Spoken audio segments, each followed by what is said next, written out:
एकनाथ शिंदे, उपमुख्यमंत्री देवेंद्र फडणवीस आणि अजित पवार यांच्या उपस्थितीत 2 मार्च रोजी बारामतीत नमो महारोजगार मेळाव्याचं आयोजन करण्यात आलंय। यावेळी विविध विकास कामांची उद्घाटन देखील होणार आहेत। या कार्यक्रमाच्या पत्रिकेत राज्यसभेचे खासदार असलेल्या शरद पवार यांचं नाव वगळण्यात आलंय। पत्रिकेवर खासदार सुप्रिया सुळे, अमोल कोल्हे, वंदना चव्हाण आणि खासदार श्रीरंग बारणे यांची नावं आहेत। मात्र शरद पवार यांचं नाव नाहीये। त्यांना याचं आमंत्रण देखील देण्यात आलेलं नाही। यावर आता शरद पवार यांच्याकडून मुख्यमंत्री एकनाथ शिंदे आणि उपमुख्यमंत्री देवेंद्र फडणवीस यांना आपल्या घरी म्हणजेच गोविंद बागेत जेवणाचं आमंत्रण दिलं आहे। शरद पवार यांच्या या बाउन्सरची राजकीय वर्तुळात मोठी चर्चा रंगली आहे।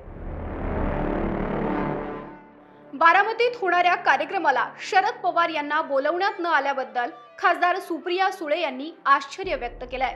2015च्या GR नुसार अशा कार्यक्रमांना स्थानिक लोकसभा आणि राज्यसभा खासदारांचं नाव घालावं लागतं। शरद पवार राज्यसभेचे खासदार आहेत। कार्यक्रम पत्रिकेत वंदना चव्हाण यांचं नाव आहे पण पवारांचं नाही। हे का झालं याचं उत्तर माझ्याकडेही नाही। याचं उत्तर प्रोटोकॉल विभागाला विचारावे लागतील असंही सुळे म्हणाल्या। बारामतीत होणाऱ्या या कार्यक्रमाची गेल्या काही दिवसांपासून चर्चा आहे।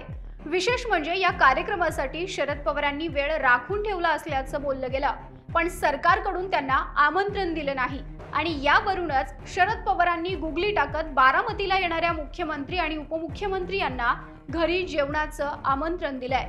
शरद पवारांनी फोनवरून आमंत्रण दिल्याची ही माहिती पुढे आली आहे।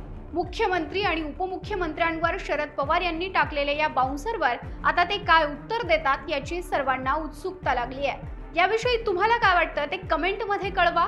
व्हिडिओ आवडल्यास लाईक करा। आमचे नवनवीन व्हिडिओज पाहण्यासाठी फॉर द पीपलला YouTube व Facebook वर सबस्क्राईब व फॉलो जरूर करा।